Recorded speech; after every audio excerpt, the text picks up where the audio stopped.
Ravens Wrap is sponsored by Bud Light, jctickets.net, Geico Insurance, Donaway Furniture, Ocean City Golf Club, RussellStreetReport.com, Comfort Inn Gold Coast, Holiday Inn Express, BuyAToyota.com, your official site for Toyota deals.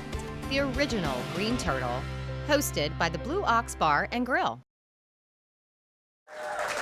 And welcome into another week of the original Green Turtles Ravens Wrap Show right here on Comcast Beach TV, and now this season also on 47 ABC WNDT, which we're extremely happy to expand the show across the Delmarva Peninsula and back for another year, year number 7 on Delmarva's Rock Radio and home of the strongest signaled affiliate on the peninsula, 93.5 The Beach. Coming to you from the Blue Ox Bar and Grill in the Ravens Room, 127th Street and Coastal Highway in Ocean City, with Ravens Roost 44 and fans all across the peninsula.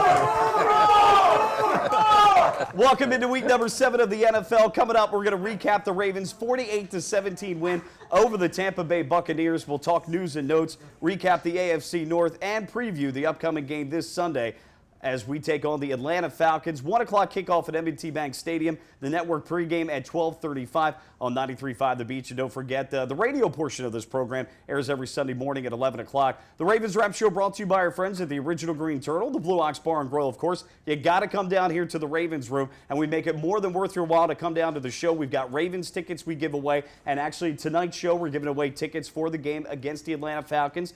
Obviously, if you're not here and you're watching this or listening to this, 3 more opportunities. So get in gear, come on down, and give yourself a chance to win. Also want to thank our friends at Bud Light, the Comfort Inn Gold Coast, Geico, RussellStreetReport.com, the Ocean City Golf Club, jctickets.net, the Holiday Inn Express at Northside, Donaway Furniture, and BuyAToyota.com. Don't forget, you can like us on Facebook, Ravens Wrap at the Blue Ox, online at ravenswrap.com. I'm Mike Bradley from 105.7 The Fan in Baltimore. Locally, Mike and Jake in the morning on 92.7 WGND, or Monday through Friday from 5 until 9. Spencer Tillis is the sports director at 47 ABC, joining us for the second time this season. Welcome back, Spencer. I appreciate it, guys. What a great opportunity to come here. Absolutely love it. I had so much fun the first time, and now opportunity to come back. I'm really looking forward to it. All right, we're glad to have you back. And host of the Resort Golf Guide, Mr. Bobby Vermillion. Welcome back, sir. Mike. Good to be back. Thank you. Well, let me set the scene as we delve into recapping the Ravens' victory. Now, because of an emergency situation created by Kelechi Osemele's bruised, hyperextended right knee, which he suffered in that Indianapolis game, the Ravens were forced to start rookie 5th-round pick John Urschel at left guard. Urschel played every snap, and he did a pretty good job holding his own against all-pro defensive tackle Gerald McCoy. Urschel, by the way, out of Penn State. Cornerback Lardarius Webb got the most snaps that he's played this season at 59. Rookie safety Terrence Brooks got a season-high 48 snaps. Chris Canty was out for another week. D'Angelo Tyson took his place. Quarterback Dominic Franks, who we picked up because of the injury to Asa Jackson, he's put on injured reserve with the designation to return. So we picked Franks up. He played a lot in the game. And rookie tight end Crockett Gilmore played as well. Your guy. Yeah, that's right. We'll get to that in a second. He played a season-high 41 snaps. But guys, we'll just start with the and Bobby, I'll start with you only because we have that Ravens history. I'm not used to Ravens blowouts, and we've had not one but 2 this season. And I'm at the Turtles Sunday watching the game, and I just can't believe it. I guess I have to get used to the fact that we have, for the most part, a pretty consistent offense and a team that took advantage of an opportunity in Tampa. It was amazing, and I'll tell you this: if you gamble on the NFL, you need your head examined. If anybody saw that coming, it was just crazy. I mean, actually, it was funny. Before the game, when they announced that Osemele was inactive, I said, we are in some trouble. Because you look at a team, the Tampa Bay Buccaneers, they go into Pittsburgh, they beat the Steelers. They almost beat the Saints in New Orleans. And they come up, of course, they got blown out by Atlanta. We all saw that. But I tell you what, I thought this team was on the upswing. Glennon seemed to be playing pretty well. And then we go to Tampa, it's 100 degrees. And we just dominate the whole game, and I was in shock. I mean, it was just an amazing game, a great performance. They always criticize sometimes John Harbaugh doesn't have his team ready to play on the road. Well, nothing can be said. They were ready to play. They were much more physical, and they just completely dominated the game. Spencer, anytime you go on the road and win the NFL, I don't care how bad the team is, to win on the road, that's huge. The Ravens have equaled the amount of wins on the road that they had last year, 2-6. Obviously, they want to exceed that this year, but that's nonetheless, again, I don't care if you're the best team or the worst team, a win on the road is huge. Yeah, absolutely. I mean, wins are hard to come by as it is, but to get ones on the road is massive. And the way that they did it, I mean, it was so convincing from the very beginning. I mean, they took over in the very first quarter, blew that thing out. Flacco, just an incredible game. Yeah, where's John? So, Little footnote, John Garrick, who is a big naysayer who does the show a lot with us here on Ravens Wraps, not here. He's not a Flacco fan, to say the least, but I have to defend Joe Flacco often. And it was funny on Ravens 24/7, Tony Lombardi actually had a piece, and Drew Forrester said, you know, where are all the critics now? I mean, you know, we saw it a week ago, and I wasn't here last week, Mike, but obviously the Ravens struggled against Indianapolis. But there again, when you don't protect Joe and you can't run the football, I don't care who you are, you're going to be in trouble. We saw a huge difference this week, even with the banged-up offensive line.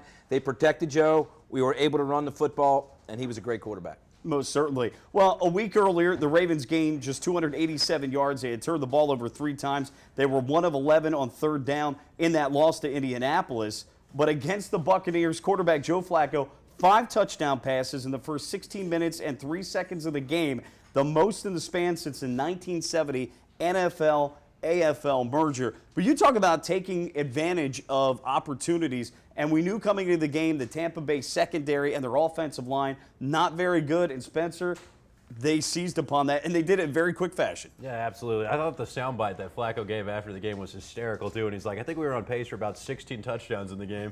And I was like, that's like video game type numbers, the way the offense was kind of moving there. And it really, I think Steve Smith, you look at how much he has kind of just evolved this offense right now. He's kind of taken over that Aquan Bolden type position where he had that veteran receiver that Flacco looks to, and he's become a game breaker right now for that team. And, of course, Mike, to see Torrey Smith get involved, they talked about it after the game and how important it was to not only Torrey Smith but the team because – and also, and Steve Smith alluded to this, you know, now that Torrey's a factor and teams have to look at him again, and then you've got other guys, Campanaro steps up, has a good game, and Aiken, here's a guy who has made some good and crucial catches this year so far. So, really, if you're looking to game plan against the Ravens offense right now, you've got a lot to think about. No question about it. Well, I thought Gary Kubiak did a great job. You talk about Torrey Smith, and last week I made mention, he put on Facebook that he was struggling personally off the field, but on the field as well. And I thought it was a great job by Kubiak to target him, make him the #1 guy in the game plan and get him the ball, build his confidence up, and make him a part of that, or a much more prominent part of the offense right now. Just like they did with Smith a couple of weeks ago against Carolina, and in previous weeks, they know they wanted to make him the guy and establish him, and Kubiak did that and did an excellent job of it. And I'll give Kubiak credit, too. He admitted that he did not have the best of games calling against Indianapolis. And, guys, we often talk about players. There are just some weeks that they don't have it. And with coaches, too, sometimes. I mean, play calling is very difficult. It's easy to second-guess, guys. Play calling is very difficult. And some assistant coaches, head coaches, sometimes they have a bad Sunday, too. Yeah, I thought that was really interesting because it's not like Indianapolis has the most stout defense. I remember going in, I was expecting it to be a really high-scoring shootout. And so after the fact that they kind of grinded out that game, just came up short, I don't think anyone would expect the offense just to flip the switch, come back, and put on this kind of performance. And you're right, maybe it was just another one of those days where everything was working for play calling. Well, again, Bobby, they took advantage of a weak secondary of the Tampa Bay. And I liken it to when you look at the NFL and football in general, it's almost like a boxing match. You know, some guys you can beat in a boxing match, and then they might fight somebody else, and they can't beat them. It depends what the matchup is. And for some reason, if you look at the Indianapolis Colts, it just seems like on that turf out there in the dome, we've never matched up against their speed on that surface. You get a place like Tampa Bay where they're on the grass, it slowed things down. It was like a different team, and you saw the Ravens get after it on the defensive side of the ball with that pass rush, which was non-existent in Indianapolis. Suggs was being blocked by a tight end 2 weeks ago, and then this week he couldn't be blocked. So I think a lot of it has to do with matchups and the guys playing in those trenches, and obviously the Ravens won the trenches this week. Well, let's go back to the trenches for a second. John Urschel at left guard, a rookie. Next to him, left tackle James Hurst, an undrafted rookie free agent out of North Carolina. A lot of concern going into the game against that front, too. How would they perform? It certainly didn't hurt, though, that it seemed like a lot of times with the Ravens passing, the ball was out of Joe Flacco's hands pretty quickly. And Gerald McCoy, the defensive tackle for Tampa Bay, even said, even when I beat my guy, the ball was already out of Flacco's hand. That's really frustrating, but that's all a part of the timing of that West Coast offense. Yeah, absolutely. I feel like it's twofold, too, because the offense was so balanced, and so it's difficult to know what you're going to be rushing at. If they're going to be running it, you can't, over-pursue. And same thing, he was moving the ball so quickly. They only gave up 5 tackles for loss in the entire game. They didn't give up a sack. I mean, that line is doing, you're right, they're plugging in some pieces, and you have some concern there, but they definitely performed. Well, and again, Bobby, the quicker you get rid of the ball, the more you can protect your offensive line. They don't have to hold up as much. And that goes on Joe and also the receivers. If the receivers are open and there's some separation, Joe can get rid of the ball. If they're covered and there's no place to throw, then he has to hold the ball and then he gets sacked and bad things happen. So, it's never just one thing. You look at the offensive line, again, surprising that against the Tampa Bay front, and they don't have a bad defensive front, Mike. The 2 rookies played pretty well, and that has to bode well for the Ravens moving forward because they get healthy. They know down the line if somebody gets banged up, those guys can come in. I thought one thing that was interesting, too, Gradkowski didn't play.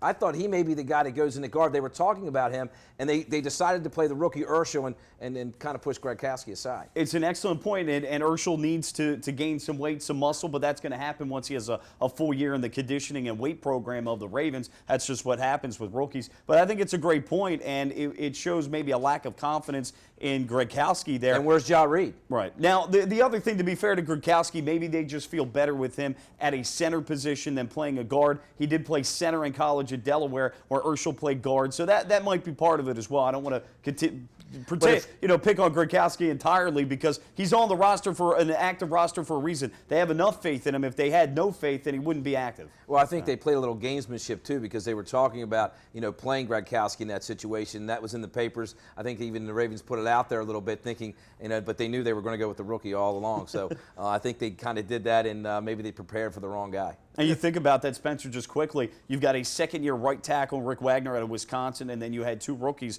on the left side. To be able to, again, to go on the road, take care of business, they got out of there in pretty good shape. Yeah, absolutely. Especially the fact that they're going against a Lovie Smith team. Normally, he just makes his stable mark on defense, and you would think they would be ready to go. So I think it's even that much more impressive. No, that's an excellent point because he's well known for that Tampa 2 cover or Tampa 2 defense that they play. And in Chicago, he had excellent defenses. Not really good offenses, but excellent defenses. And we talked last week that there are a lot of high draft picks on that front 7 of the defense. We'll pick up the conversation. The Ravens, a huge win over the Tampa Bay Buccaneers margin-wise. More to come as we recap it. It's a Ravens Wrap Show, Comcast Beach TV, ABC 47, and 93.5 The Beach.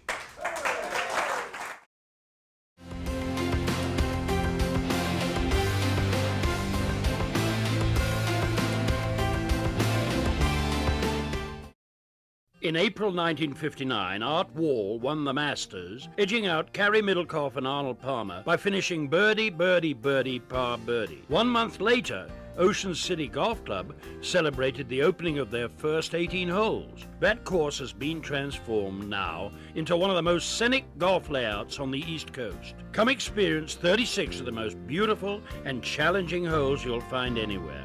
Ocean City Golf Club in Ocean City, Maryland. Like 33rd Street was to Colt fans, Russell Street will become legendary for future generations of Raven fans. Not only is Russell Street the team's address on Sunday, it's now home to the website voted Baltimore's best 5 years in a row.